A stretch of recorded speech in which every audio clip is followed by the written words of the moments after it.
These bottle caps here in Japan are the absolute worst. They got like plastic wrapped around them. And then when you pull them off, you just spill everything over. Jeez, am I even recording this? Yes. So you guys saw what just happened. Well, give me a sec here. Before we get started, I just want to say this video is all about just Stardust Gain, maximizing your potential during the Stardust event that's most likely going to be happening after Yokosuka. So that being said, I do got a lot of things written down, and this guide is most likely for people who have a couple of star pieces. If you have like 100, obviously you're going to be using star pieces non-stop, so... Oh, let's get started. Hello everyone, it is Reversal, and welcome back to another episode of Pokemon Go. As I just said, this is mostly going to be a guide on how to maximize your Stardust gain potentially for the event. 3rd until the 10th of September, if we get enough research done, which we will. We had a couple of cool events already. Safari Zone, Dortmund, got extra experience. Hey, that was cool. Extra candy after Pokémon GO Fast in Chicago, Illinois. That was cool. Now it's Japan's turn. Extra Stardust. That, you know, I've been looking forward to this one for a very long time, because I'm gonna go crazy during this event. I currently have 3.8 million Stardust. I'm gonna try to get close to 10 million during this event. So that being said, let's talk about what is confirmed, and then talk about every action, what is worth it to use a star piece on, what is not worth it. So here's what we know. Extra Stardust for catches, for hatches, 1 hour star pieces, and then 3,000 Stardust per raid.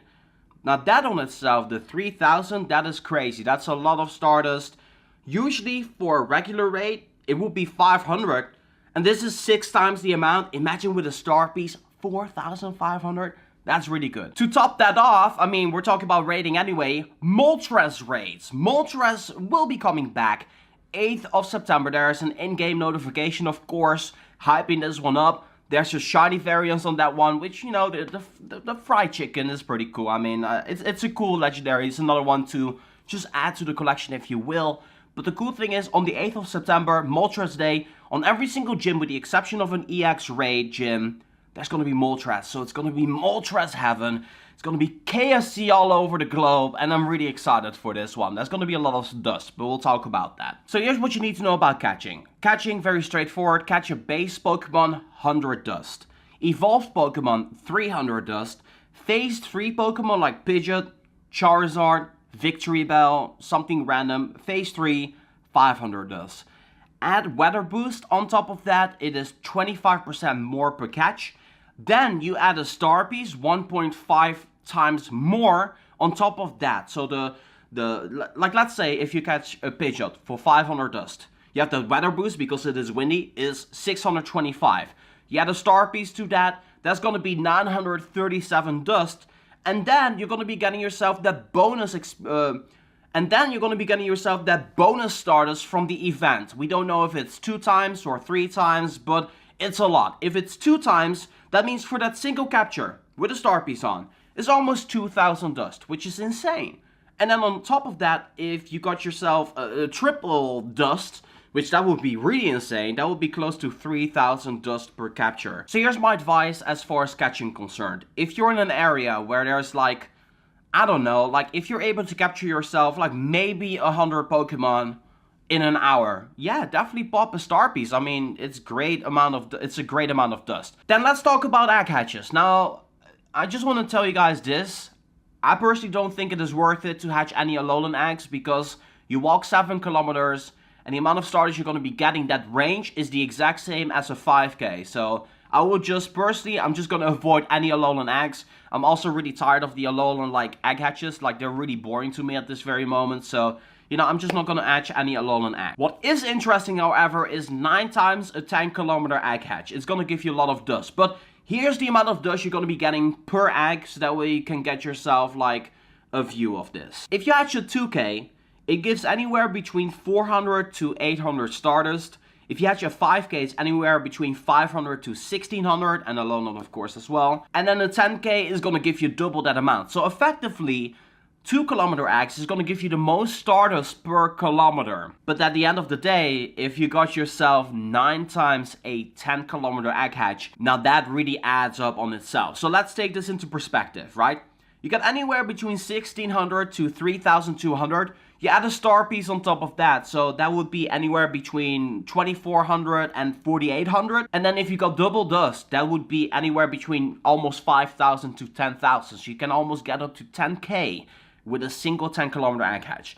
That's really cool if you have 9 going at the same time. So if you got 9 going at the same time, it is anywhere between like 40,000 and 90,000, which is a really good amount. So what I would do right now at this very moment, if you have the capability, get rid of all the Alolans, just walk them off, potentially walk off any 2Ks or 5Ks that you have and try to save up for those 10Ks. Whenever the event is ongoing, pop them all at once with maybe a super incubator and then just go get yourself a bunch of Stardust. And then rating. Rating, crazy. The amount of Stardust gained is 6 times the amount of normal, which is really good. Usually it's 500.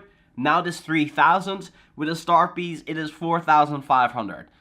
That on itself should be a reason enough. If you can do 2-3 raids at the same time with a star piece on, hey, you got nothing to lose there, right? There's a box in the game right now. Gives you a bunch of raid passes.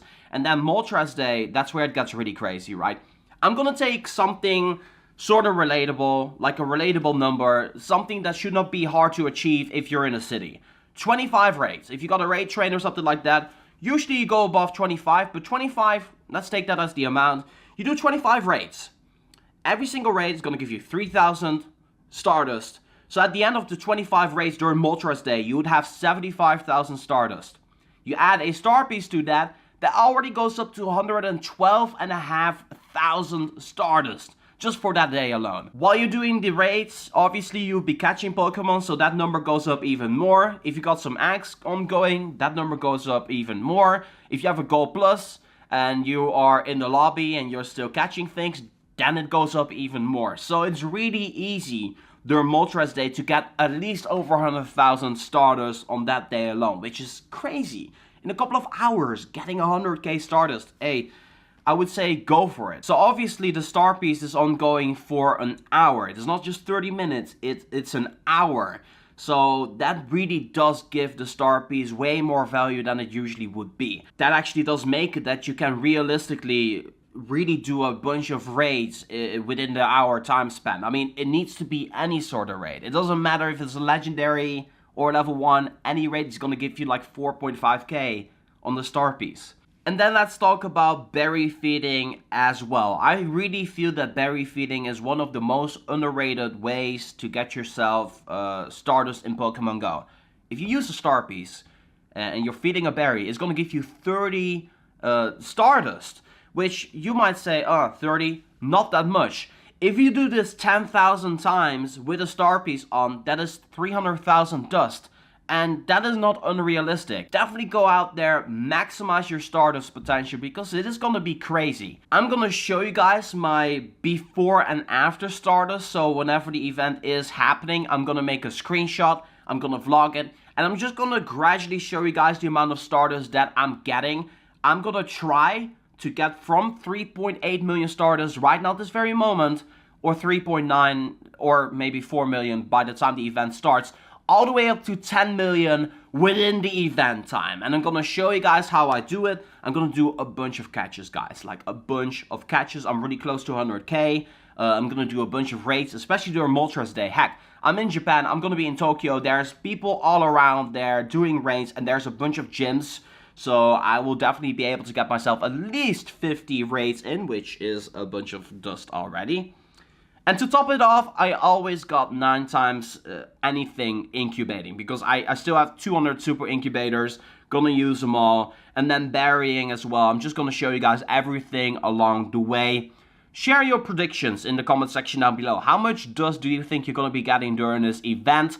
And then later down the road, go back to this video and see if you were right about that. That's always going to be pretty interesting. So let me know in the comments down below if you think this video was helpful in any way, shape, or form. I would really appreciate a thumbs up if it was. And then in mind, I just want to say thank you guys so much for watching. And as always, this is Reverse for Pokemon Go. I'm going to be signing off, and I'll see you guys in the next one.